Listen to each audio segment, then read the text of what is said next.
இன்றைக்கி ஜஸ்ட் மினிட்ல தோசை, இட்லி, அப்பம், பணியாரம் எப்படி ஒரே மாவில் பண்ணலான்னு பார்க்கலாம் வாங்க. ரொம்ப ஈஸி.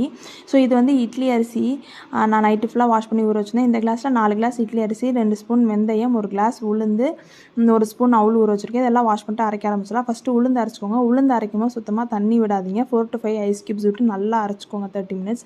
இந்த பதத்துக்கு வந்தமே ஒரு அகலமான பாத்திரத்தில் மாற்றி வச்சுக்கலாம். ஜஸ்ட் மினிட்ஸ் சேனலை சப்ஸ்கிரைப் பண்ணலாம். சப்ஸ்கிரைப் பண்ணி நீங்களும் இன்னும் நிறைய சப்போர்ட் பண்ணுங்கள். ஆல்ரெடி சப்ஸ்கிரைப் பண்ணவங்களுக்கு ரொம்ப தேங்க்ஸ். நம்ம பேஜை செக் பண்ணி பாருங்கள். நிறைய சூப்பர் வீடியோஸ்லாம் வந்துகிட்டே இருக்குது. இப்போ அதே கிரைண்டரில் வந்து நான் 4 கிளாஸ் வந்து இட்லி அரிசி ஊற வச்சுருந்தேன் இல்லையா, இப்போ அதை வந்து அரைச்சிக்கலாம்.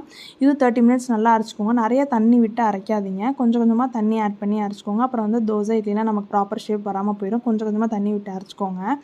இப்போ வந்து நம்ம இட்லி அரிசி அரைச்சிட்டு இப்போ உளுந்ததை ஃபுல்லாக ஆட் பண்ணிக்கலாம். நான் 3 ஸ்பூன் சால்ட் போட்டு நல்லா கலக்கிக்கோங்க. அப்போ தான் சீக்கிரமாக புளிக்கும். இன்றைக்கி சூப்பராக வெயில் அடிச்சது. நான் வெயிலில் வச்சு தான் இன்றைக்கி புளிக்க வச்சுருந்தேன். மாவு பாருங்கள் எந்த அளவுக்கு சூப்பராக புளிச்சிருக்குன்னு சொல்லிட்டு. இந்த மாவில் வந்து நிறைய டிஷ் பண்ணலாங்க. இப்போ நான் எதுன்னு சொல்கிறேன். தோசை, இட்லி, பணியாரம் இதெல்லாம் சூப்பராக சாஃப்டாக வரும். கண்டிப்பாக நீங்களும் ட்ரை பண்ணி பார்த்துட்டு கமெண்ட் பாக்ஸில் கமெண்ட் பண்ணுங்கள். ஜஸ்ட்